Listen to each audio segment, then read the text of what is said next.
Hello everybody, thanks for joining us. Welcome to another episode of Extreme Math. Today I'm going to be going over the lim sup of a function. Now before I do that, I want to review the lim sup of a sequence really quickly.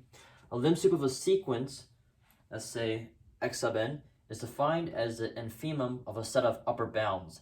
And the upper bounds will be defined this way. Beta sub I, such that there exists a natural number big N, such that for all little n greater than or equal to big N, x sub n is less than beta I.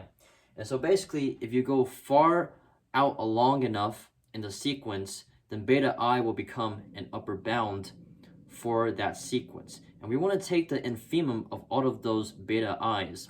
And so here's an example. We're using the graph of sine of n. So it just looks like a bunch of dots that looks similar to the sine function. And so one example of an upper bound would be, let's say 1.5. 1.5 is definitely an upper bound. It's greater than the top. We know that it's going to be, the sine of n is going to be bounded by 1. If you keep decreasing it, let's say 1.25, that's also going to be an upper bound. Well, the infimum of all those upper bounds will just be 1. The greatest lower bound of all of those lower bounds will be 1 because the sine function is bounded by 1. And so the lim sup of sine n, in this case of a sequence sine n, it will just be 1. And so now let's look at a function, how it's defined. It's very similar. Let's say you're giving a function that maps e to the real numbers r. X sub o is the accumulation point. And so we're also taking the infimum of a set. And the set will be a set of sups. And so each of those sups will be defined this way. You'll take the sup of a set of f of x such that x is within x sub o minus delta to x sub o plus delta and intersect it with your domain E. And x cannot be equal to x sub o. And so in this case, every single time we're going to fix delta. And we're going to keep fixing delta and keep taking a sup. Let me show you what I mean by that. So in the example given here, this is a function of sine of x. So it's a function instead of a sequence. And it looks smooth. And x sub o will be pi over 2. And so let's think of a delta. Let's say pi over 2 will be our delta. So the range will be from 0 to pi. 0 to pi. And so if you consider that range, consider all the function values in that range, what's the sup of that? The sup of that would just be 1 because this will be the highest right here.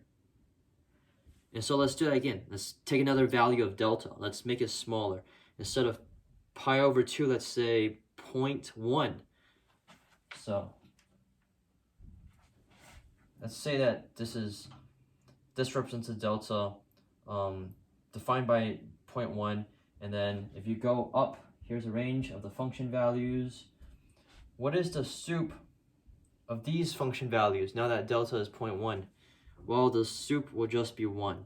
And so every time you pick a delta that it gets smaller and smaller to pi over 2, then the sup of this set would just always be 1. And so if you take the infimum of that, an infimum of a set of 1s will still be 1. And so the lim sup of sine of x will also be 1. And so let me give you a quick recap of the difference. In the case of a lim sup of a sequence, we're going far out enough by increasing n, and then we're taking the infimum of that upper bound. In the case of a function, we're going far out enough by going closer, so close enough, going close enough. We're going close enough and keep taking the sup as we go closer and closer to that point that we're looking at, and then we're taking the infimum of that set of sups.